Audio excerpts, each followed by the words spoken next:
Interview. Hey everyone, Giancarlo Veronini here. I'm at Bungie headquarters in Kirkland, Washington. I'm joined by Chris Carney, multiplayer design lead on Halo Reach, which we actually got to check out today. And Chris, can you tell us a little bit about what we're going to be seeing in the beta, starting with some of the gameplay modes? Yeah, we're going to be seeing our classic Slayer 4-on-4. That's going to be in the beta, but then we have some new stuff too. So one of the big new things is Invasion. Invasion is a 6-on-6 game type, kind of like Big Team Battle from Halo 3, but it features Spartans versus Elites, a 3-tiered sort of combat system where each tier is like a unique gameplay experience, and then also some other fun stuff.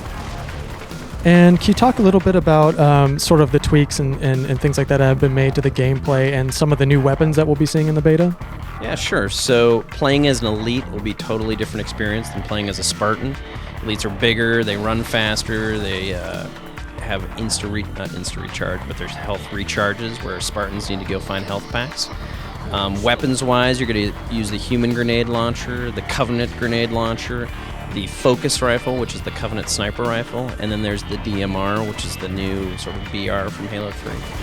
And we also saw in our playtest today these sort of armor perks, these abilities that you can use while you're out on the battlefield. Can you talk a little bit about those as well?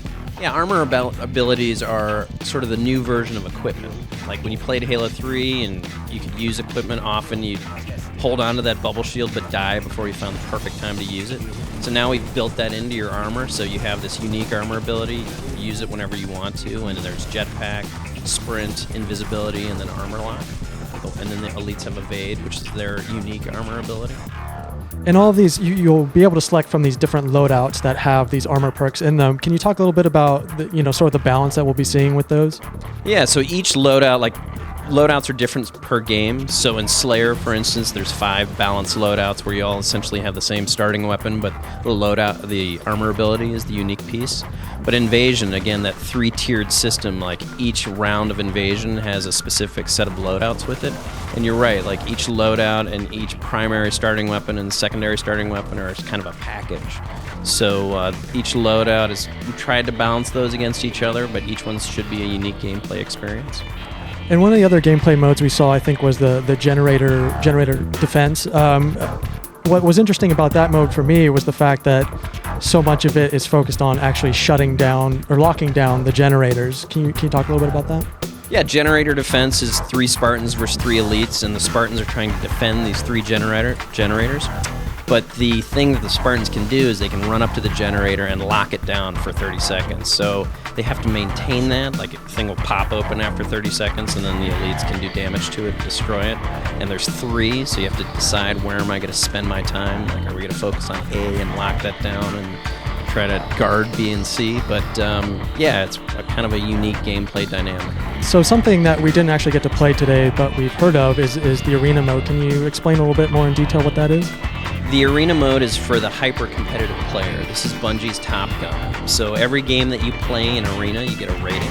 And you play enough games during the day, you get a daily rating. Enough days during the season, and you get a season rating. For the beta, we have our preseason. So at the end of the beta, you'll actually see how you stack up against everyone else who played arena in the beta. When we actually ship the game, arena season will probably be about a month. And at the end of that month, we rank everyone, and then we completely reset it, and we start all over again. And then you'll be able to go to your player service record and actually see, like a baseball card, your record for that season. So you play a couple seasons, you can see how you did, you can compare it to your friends, you can explain why you are a better Halo player than they are. So it settles those arguments. And we also got a little peek at the player investment system where players can earn credits that they can use to customize their Spartan or their character in the game. How extensive will that be in the beta?